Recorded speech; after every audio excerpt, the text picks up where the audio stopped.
بسم اللہ الرحمن الرحیم۔ حلقوم ٹی وی کے معزز دوستو، السلام علیکم۔ آج کی ویڈیو میں ہم آپ کو حضرت شعیب علیہ السلام کا قصہ سنائیں گے۔ اس ویڈیو میں ہم آپ کو بتائیں گے کہ حضرت شعیب علیہ السلام کا شجرہ نسب کیا ہے، قرآن مجید میں آپ کا ذکر خیر کن کن صورتوں میں ہوا ہے، اور آپ کو یہ بھی بتائیں گے کہ حضرت شعیب علیہ السلام کی قوم میں کون کون سی برائیاں تھیں۔ دوستو، حضرت شعیب علیہ السلام کی بعثت مدین میں ہوئی۔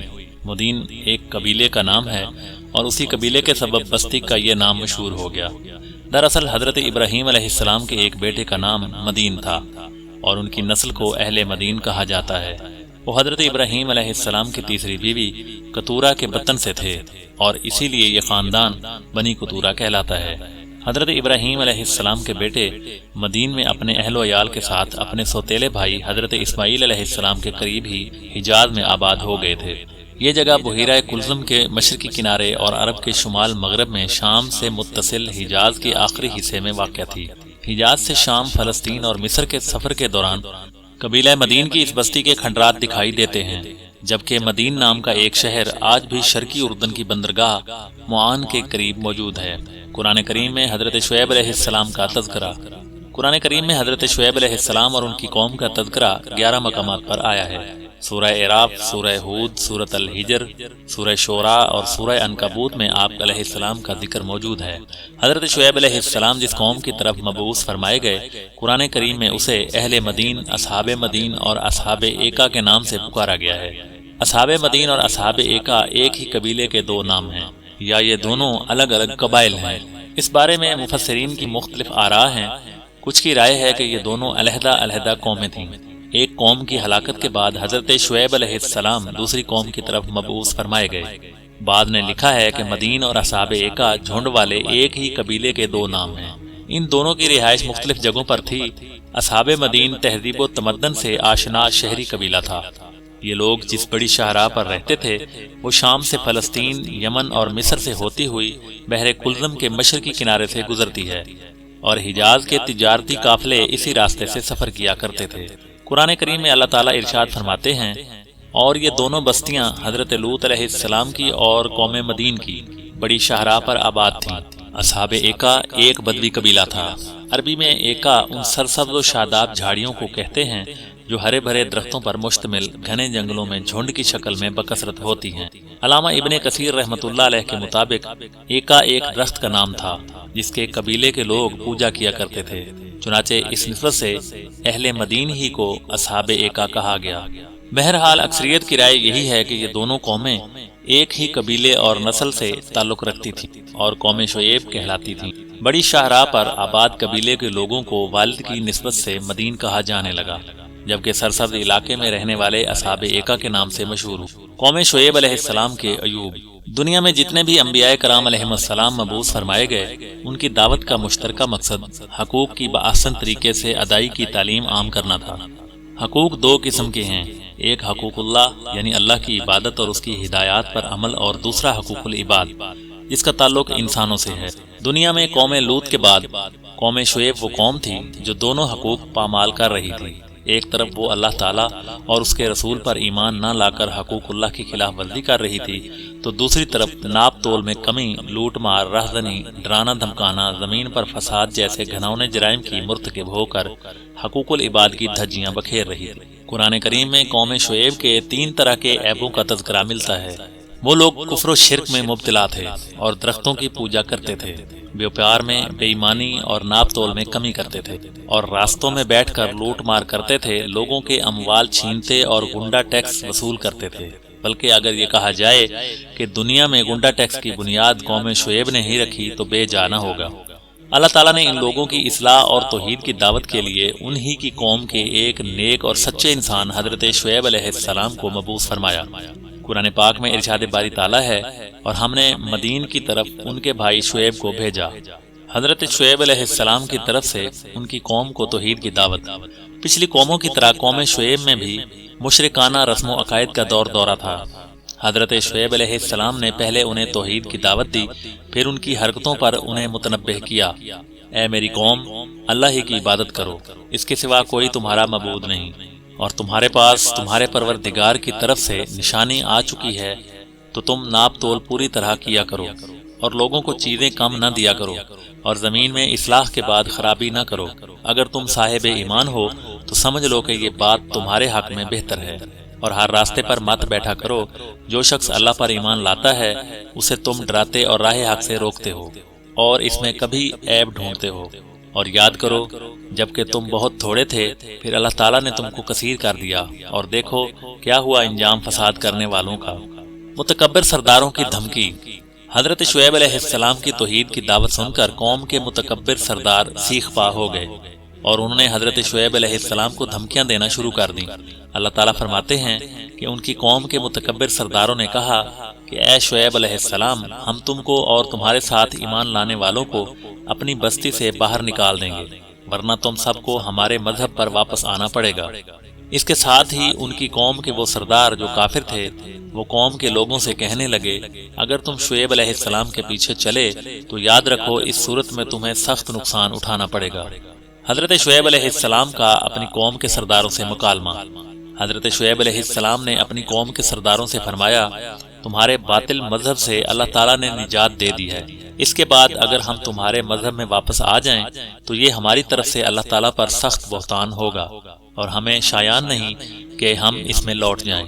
حضرت شعیب علیہ السلام اپنی قوم کی بدعمالیوں پر سخت رنجیدہ رہتے اور انہیں بار بار واعظ و نصیحت کرتے۔ انہوں نے قوم کو اللہ کے عذاب سے ڈراتے ہوئے متنبہ فرمایا کہ اے قوم، اللہ ہی کی عبادت کرو کہ اس کے سوا تمہارا کوئی معبود نہیں، اور ناپ تول میں کمی نہ کرو، میں تم کو آسودہ حال دیکھتا ہوں، اور اگر تم ایمان نہ لاؤ گے تو مجھے تمہارے بارے میں ایک ایسے دن کے عذاب کا خوف ہے جو تم کو گھیر رہے گا۔ انہوں نے کہا کہ شعیب علیہ السلام، کیا تمہاری نماز تمہیں یہ سکھاتی ہے کہ جن کو ہمارے باپ دادا پوجتے آئے ہیں ہم ان کو ترک کر دیں، یا اپنے مال میں تصرف کرنا چاہیں تو نہ کریں؟ تم تو بڑے نرم دل اور راست باز ہو۔ حضرت شعیب علیہ السلام نے جواب دیا کہ اے میری قوم، دیکھو تو اگر میں اپنے پروردگار کی طرف سے روشن دلیل پر ہوں، اور میں نہیں چاہتا کہ جس امر سے میں تمہیں منع کروں خود اس کو کرنے لگوں۔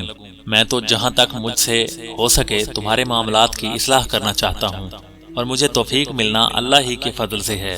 میں اس پر بھروسہ رکھتا ہوں اور اسی کی طرف رجوع کرتا ہوں۔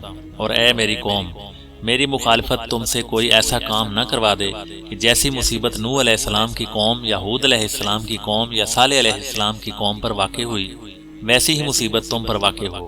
اور لوط علیہ السلام کی قوم کا زمانہ تو تم سے کچھ دور نہیں۔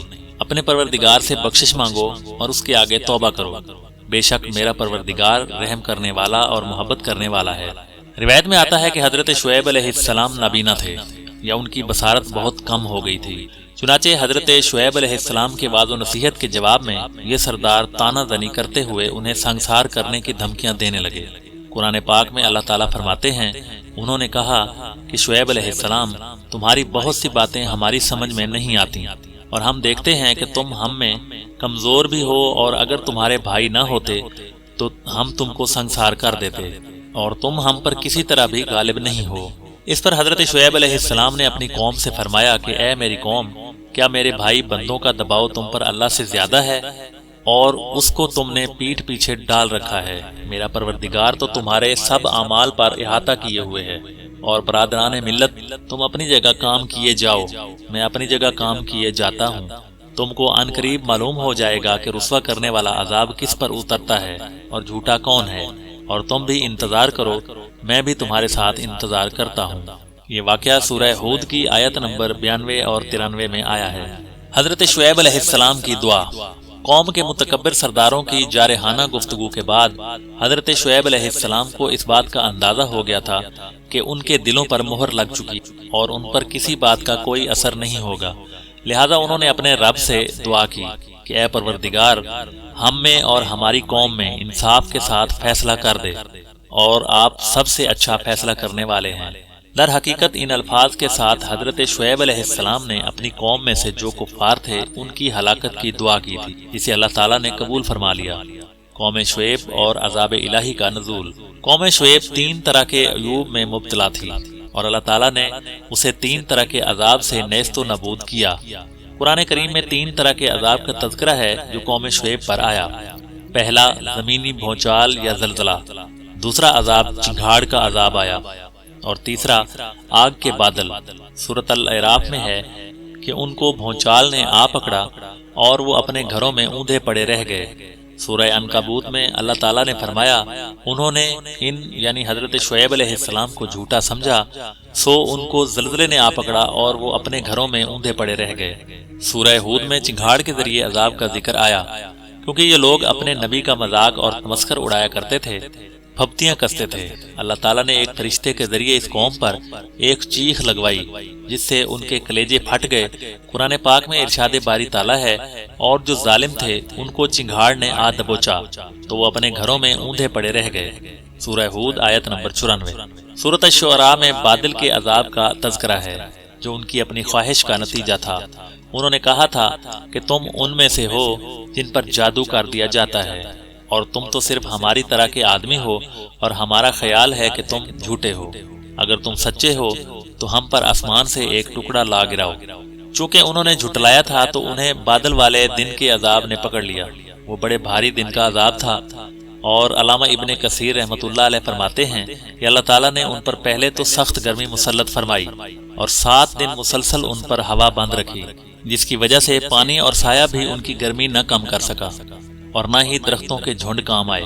چنانچہ اس مصیبت سے گھبرا کر بستی سے جنگل کی طرف بھاگے، وہاں ان پر بادلوں نے سایہ کر لیا۔ سب گرمی اور دھوپ کی شدت سے بچنے کے لیے اس سائے تلے جمع ہو گئے اور سکون کا سانس لیا، لیکن پھر چند لمحوں بعد ہی آسمان سے آگ کے شعلے برسنے شروع ہو گئے۔ زمین زلزلے سے لرزنے لگی اور پھر آسمان سے ایک سخت چنگھاڑ آئی تو اس نے ان کی روحوں کو نکال دیا، کلیجے پھٹ گئے اور جسموں کو تباہ و برباد کر دیا اور سب اوندھے گرے پڑے رہ گئے۔ حضرت شعیب علیہ السلام کی مکہ مکرمہ کی طرف ہجرت۔ قوم پر عذاب آتا دیکھ کر حضرت شعیب علیہ السلام اور ان کے ساتھی یہاں سے چل دیے۔ جمہور مفسرین نے فرمایا ہے کہ آپ علیہ السلام مکہ معظمہ آ گئے اور آخر تک یہیں قیام رہا۔ قوم کی انتہائی سرکشی اور نافرمانی سے مایوس ہو کر حضرت شعیب علیہ السلام نے بد دعا تو کر دی، مگر جب قوم پر عذاب آیا تو پیغمبرانہ شفقت و رحمت کے سبب دل دکھا تو اپنے دل کو تسلی دینے کے لیے قوم کو خطاب کر کے فرمایا کہ میں نے تو تم کو تمہارے رب کے احکامات پہنچا دیے تھے اور تمہاری خیر خواہی میں کوئی دقیقہ فروگزاشت نہ کیا تھا، مگر میں کافر قوم کا کہاں تک غم کروں۔ حضرت شعیب علیہ السلام کو خطیب الانبیاء کا خطاب۔ حضرت شعیب علیہ السلام کو خطیب الانبیاء یعنی نبیوں کا خطیب بھی کہا جاتا ہے، کیونکہ آپ علیہ السلام فصاحت و بلاغت اور زور بیان میں اپنی مثال آپ تھے۔ حضرت ابن عباس رضی اللہ تعالی عنہ سے مروی ہے کہ رسول اللہ صلی اللہ علیہ وسلم جب حضرت شعیب علیہ السلام کا ذکر فرماتے تو فرماتے کہ یہ انبیاء علیہ السلام کے خطیب ہیں۔ حضرت شعیب علیہ السلام کی وفات اور قبر مبارک۔ حضرت شعیب علیہ السلام نے طویل عمر پائی۔ روایت کے مطابق انتقال کے وقت آپ علیہ السلام کی عمر 400 سال تھی۔ اردن کے شہر السلط کے قریب وادی شعیب میں آپ علیہ السلام سے منسوب ایک مزار ہے، جس پر حکومت نے شاندار مقبرہ اور اس سے متصل مسجد بھی تعمیر کروائی ہے۔ روایت یہ بھی ہے کہ اپنی قوم کی تباہی کے بعد حضرت شعیب علیہ السلام حضر موت کے مشہور شہر شیون چلے گئے تھے۔ اس کے مغربی جانب شبام نامی مقام پر آپ علیہ السلام نے انتقال فرمایا اور وہیں آپ علیہ السلام کی قبر مبارک ہے۔ تاہم تفسیر ابن کثیر میں وہب بن منبع سے مروی ہے کہ حضرت شعیب علیہ السلام اور ان کے ساتھیوں نے مکہ مکرمہ میں وفات پائی اور آپ علیہ السلام کی قبر مبارک کعبہ شریف کی غربی جانب ہے۔ بعض مفسرین کے مطابق آپ علیہ السلام کو حضرت موسیٰ علیہ السلام کے سسر ہونے کا بھی شرف حاصل ہے۔ حلقوم ٹی وی کے معزز دوستو، یہ تھی اللہ کے پاک پیغمبر حضرت شعیب علیہ السلام کی داستان زندگی۔ اگر آپ کو یہ ویڈیو پسند آئی ہو تو ویڈیو کو لائک اور شیئر کرنا نہ بھولیے، اور اگر آپ چینل پر نئے ہیں تو چینل کو سبسکرائب کرنا ہرگز نہ بھولیے، اور دعا ہے کہ اللہ پاک ہم سب کو دین دنیا کی بھلائی نصیب فرمائے اور روز محشر آقائے دو جہاں صلی اللہ علیہ وسلم کی شفاعت نصیب فرمائے۔ آمین ثم آمین۔